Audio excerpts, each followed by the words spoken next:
kusoo dhawaada Som TV Soomaaliya fadlan taageeradiinu waxay noo tahay dhiirigelin subscribe saar kanaalka share garay like saar videoga mahadsani muranka siyaasadeed ee u dhaxeeya Jubbaland iyo dawladda dhexe ayaa saameyn ballaaran ku yeeshay shirkadaha duulimaadyada ee xafiisyada ku leh gobolada dalka oo dhan kuwaas oo iskaga kala goosha gobolada dalka waxaad ogeydeen khilaafkii dhowaan soo kala dhaxgalay dawladda dhexe iyo shirkadaha duulimaadyada arrintaas oo markii dambe la xaliyay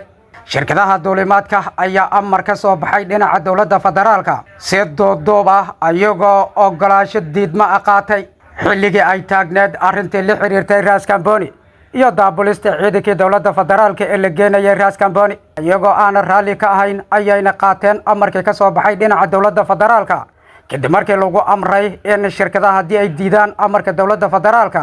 shatiga lagala noqonayo haddaba maanta magaalada Kismaayo ee gobolka Jubbada Hoose ayaa waxaa ka dhacday arrin la yaab leh shirkadda Hala Airlines oo isniin walba rakaab ka qaada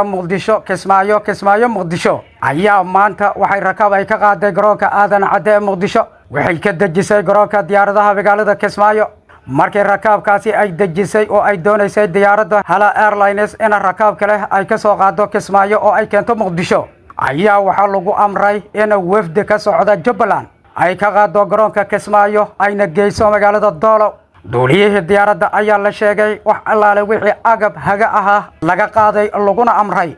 in wafdigaasi uu qaado wafdiga lagu amray in diyaaradda Hala Airlines ay qaado ayaa waxay iskugu jireen xildhibaano wasiiro saraakiil ciidan iyo saanad military amarka ayuu qaatay duuliyihii diyaaradda Hala Airlines wuxuuna ka dejiyay magaalada Doolow ee gobolka Gado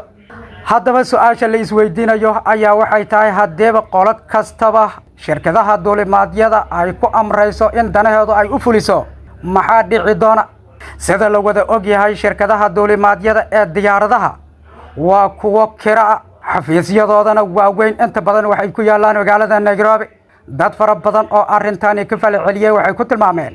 in arrinta dhici doonto noqon doono in shirkadaha duulimaadyadu ay u wareegaan Nairobi ama meel kasta oo ammaankooda uu ku nabadgelayo Mustafa wuxuu ka mid yahay mas'uuliyiinta shirkadda duulimaadka Hala Airlines wuxuu sharaxayaa wixii maanta dhacay magacaygu waa Mustafa Bukar Cali aniga ku hadlayo magaca shirkadda Hala Airlines waxaan rabaa inaan meeshan company-ga ka cadeeyo saakay oo ah isniin 23 bisha 12aad 2024 waxaan sameeynay flight normal flight oo ah Muqdisho to Kismaayo to Muqdisho oo aan sameeyno isniin walba markii aan 30 qof oo passenger ka qaadnay magaalada Muqdisho kana dejinay Kismaayo halkii aan doonaynay diyaaradda inay ka soo qaado Kismaayo kuna soo laabato Muqdisho waxaa dhacday in diyaaraddii la kulantay qadar yar oo ah in loo saaray 30 qof kabtankii laga qaaday teleefanada laguna yiri dadkan kaxay Doolow geey si xoogaa aan ahayn si wanaagsan mana ahayn ogolaasho company-ga xaggiisa ka timid waxay ahayd wax u eg afduub kabtankii isagoo ku qasban ayuu diyaaradda kaxeeyay una kaxeeyay Doolow dadkiina geeyay diyaaradii oo kacday oo hawada gashay oo Doolow kusii wajahanayo ka war helay maamulkii shirkadda Hala Airlines adiga alaamuum diyaaradii Doolow way tagtay way ka soo laabatay kadib ay dadkii Kismaayo joogay oo passenger-ka ahaa ee na sugayeen soo qaadnay aan keenay magaalada Muqdisho dhacdadaas ka dhacday waxay ahayd dhacdo aan la filayn runtii company usoo raalli ka ahayn kuna timid awood kale iyo sababo aan qurux badnayn oo raalli ka ahayn company-ga sidaas awgeed waxaan cadeynaynaa wixii saaka dhacay aan ka bixino raaligelin marka hore waxaan raaligelin siinaynaa dadkii passenger-ka ahaay ee Kismaayo ka soo baxayay ee ku daahay airport-ka dadkaas daahitaanka ay u daahayn airport-ka ma ahayn sabab ay leedahay Hala Airlines waxay ahayd sabab kale oo arrimo ka baxsan xeendabkeena sidoo kale waxaan raaligelin siinaynaa dhinac walba oo xasaasiyad ka qabto dhacdaas ka dhacday si walba ay ahaato Hala Airlines hala kama ahaynin dhacdaas ka dhacday wafdigii haddaba laga dejiyay magaalada Doolow ee gobolka Gado ayaa caawa ku hooyanaya magaalada Doolow dhinaca kalena maxaa warar oo ugu dambeeyay dagaalkii maanta ka dhacay magaalada Doolow ee gobolka Gedo ciidankii dowladda federaalka ee kula dagaalamay ciidanka Jubbaland iyo kuwa Itoobiya magaalada Doolow ayaa war haddana soo gaaray wuxuu sheegayaa dhammaan ciidankii dowladda federaalka in ciidamada Itoobiya ay hubka ka dhigeen oo ayagu hadda ay gacanta ku hayaan saraakiisha galabta aan idin baaginay in ciidamada Itoobiya ay ku eedeeyeen faragelinta iyo madax banaanida Soomaaliya ay ka mid yihiin saraakiisha ciidamada Itoobiya ay gacanta ku hayaan taliyigii ciidanka nabad sugidda ee gobolka Gedo ayaa ka mid ah maxaabiista la hayo dhinaca Jubbaland waxay sheegeen in ayagu ay hayaan sababta keentay in la qabtana ay tahay kadib markii la go'doomiyay taliyahaas reerkiisana markii dambe ay ku amreen ama ay ku wargeliyeen inuu isu dhiibo daraawiishta Jubbaland magaalada Doolow inkastoo hadda xaaladeedu ay degan tahay haddana dhinacyada ku dagaalamay ayaa caawa ku wada sugan ciidamada Itoobiya ayaana gacanta ku haya ciidankii dowladda federaalka dhammaan ee maanta dagaalka kula galay ciidanka maamulka Jubbaland magaalada Doolow ee gobolka Gedo ayaa dowladda federaalka ee Soomaaliya waxay ku sameysay go'doomin iyadoo garoonka diyaaradaha ee magaalada Doolow ay ka degi waayeen mas'uuliyiin ka tirsan dowladda federaalka oo arrimaha gobolka Gedo ay u soo dirtay waxa ka mid ahaa wasiirka amniga ee dowladda federaalka General Fartaag xildhibaano iyo saraakiil ciidan way gali waayeen magaalada Doolow sababtuna waxay tahay Doolow waxa ku xoogan maamulka Jubbaland iyadoo ciidamada Itoobiyana ay si xoogan ay u joogaan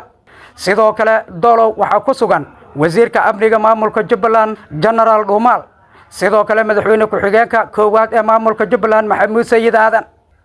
iyadoo arintaasi ay jirto ayaa dowladda federaalka markii ay gali waayeen magaalada Doolow waxay dadaalkooda iskugu geeyeen wada kasta oo ay u maraanba in Doolow laga wareejiyo Jubbaland iyo ciidamada Itoobiya saaka ayaa la sheegay ciidanka dowladda federaalku in ay weerar ay ku qaadeen garoonka diyaaradaha ee Doolow sidaana dagaalka uu ku bilowday